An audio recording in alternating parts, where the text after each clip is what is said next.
Why do I love Norfolk? Well, it's the place I was born. It's where all my family are from. My roots go very deep here. Our family have been here for a long time. Although I was actually born in Suffolk, right on the border. But I've had no affinity with Suffolk at all. I always felt drawn to places like Norwich. You know, I was always supporting Norwich City, for better or worse, mostly worse recently. It's a place steeped in history. It's beautiful. It's got its own identity because it's so tucked away. It's a place that you don't go to unless you're going to, you know. And there's something just a bit magical about it. Working with the Nimmo Twins, as part of the Nimmo Twins, yeah, we found that there is a specific Norfolk brand of humour. A lot of people laugh at Norfolk from the outside. You know, there's a cliche about what Norfolk is like. And we play on that certainly, but we're also kind of much more specific about really, you know, it is an infuriating place. It's a mixture of, you know, big cities, big towns, and it's still got the urban side. It's a place that fueled it because we realised fairly early on that the place was so small that you could write a sketch show or comedy that was so specific. You could never do it in London because London's simply too big. But we could write something that, if you wrote jokes about certain characters in Norwich City Centre or in Yarmouth, that everyone would go, oh, I know who that is. And Norfolk doesn't have a particular reputation for comedy. It hasn't ever given us great stand-ups. It doesn't have a stand-up tradition. I think that's because it was never a really big part of the Industrial Revolution, which brought in loads of immigrants and, you know, different peoples. It wasn't really repressed. It wasn't particularly poor.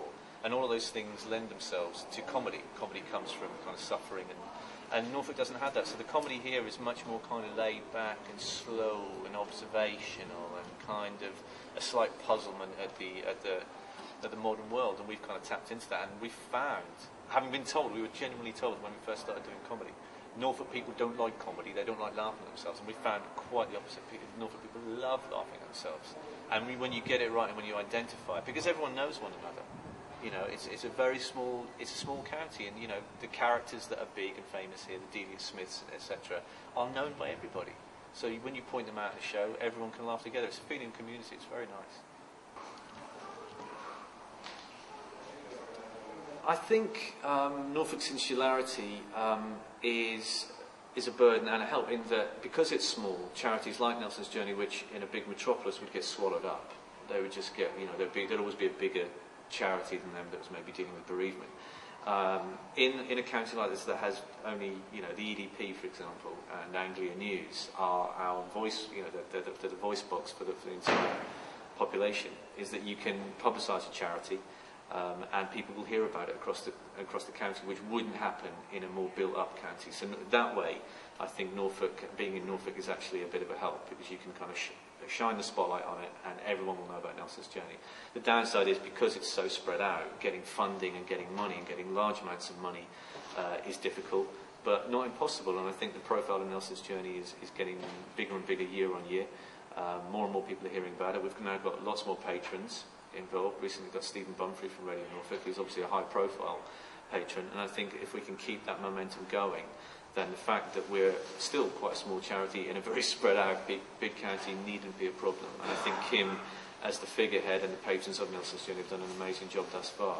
You know, I think they're raising hundreds of thousands and helping more and more kids. And the plans for Nelson's Journey are very ambitious, which is not normal for Norfolk. Being a patron of Nelson's Journey was a surprise. I initially found a leaflet advertising them in the library and thought I'd give them a call, the reason being I lost my father when I was 10 years old. At that point, the Nimmo Twins, who I was working with, had a reasonably high profile, and I just thought, well, maybe we can have a whip round at one of our shows and maybe raise a couple of £100 and it's all going to help. Since over, I think it was 4 years ago, I was made a patron, which I was very proud of. And it's been something that, to the best of my abilities, I've tried to kind of fulfil, raising money. We've done collections at our shows, a few bits and pieces, and it's great because I've been to a couple of the camps and seen how the money works and how Kim works with the kids, and it's amazing. I mean, I obviously wish it had been around when I was a kid, because bereavement back then was something, especially when it involved children, was something that was very quickly swept under the carpet. There was no counselling back then. We didn't come from a counselling generation.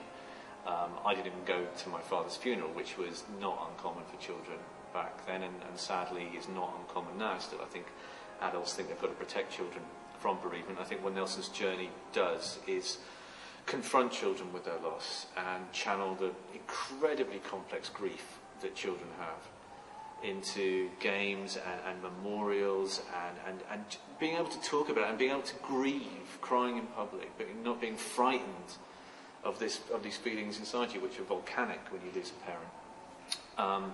I'm very, very proud to be associated with them, and I've seen the charity grow over the last 4 years, and it's something that hopefully I'll continue being a patron for the rest of my life, because the unfortunate thing is that death is part of life, and there are going to be sadly hundreds and thousands of children in this county and across the country who are going to lose parents and who need a charity like Nelson's Journey to help them get through it and to hopefully step out of the grief and build a normal life.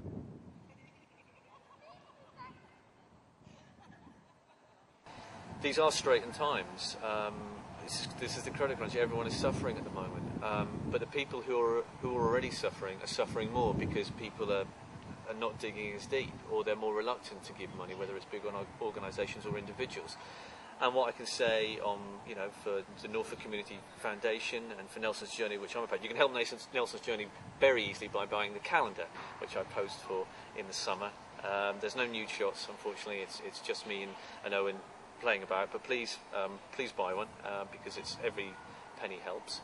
And that's really the message, is that every penny helps. If you feel that a pound won't make a difference, you'll keep hold of your pound. You'll think, well, there's always going to be some big patron who's going to give $500,000. But, if everyone who's worried about giving money or reluctant to give money just gives a little, from a personal experience of what Nelson's Journey does, I've seen that it puts smiles on children's faces, and that may come across as very trite and kind of emotive thing to say, but money does change lives because charities change lives.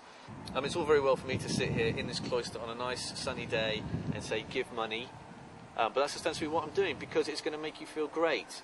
The smallest amount of money, the largest amount of money you can afford, whatever it is going to change lives. It's a cliche, but it's a cliche because it's truth. And these are difficult times, but it really is so important that if you've got 5p, 10p, a penny in your pocket, the change that you'd normally chuck in a bowl where your keys are, pick it up, put it in an envelope and give it to your favourite charity, whatever that charity is, because it will make a difference. If 10,000 people gave 50p each, that's $5,000. Do the math. It's a simple thing that small amounts of money given by lots of people change lives. And that's really my message, I guess, is that charity does begin at home. Norfolk is our home. Dig deep, dig shallowly, wherever you dig. But give a little, and by giving a little, hopefully give a great deal to somebody out there who needs your help.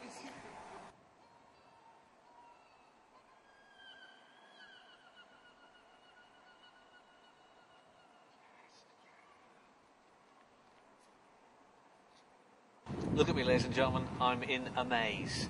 And you can amaze yourself, amaze me, and amaze the rest of the country by showing the people of Norfolk are generous to a fault. These are our charities, this is our county. No one else from the outside is going to come in and give the money that we need to help so many people in need. You can do it, and we can show the rest of the country that Norfolk is going to buck the trend. And when everyone else is saying, no, enough is enough, Norfolk people are saying, no, enough is not enough. We're going to keep giving, and we're going to give now, and we're going to give tonight, and we're going to keep giving, because we are Norfolk, and Norfolk people are the very best in the world. I love you. Thank you. Good night.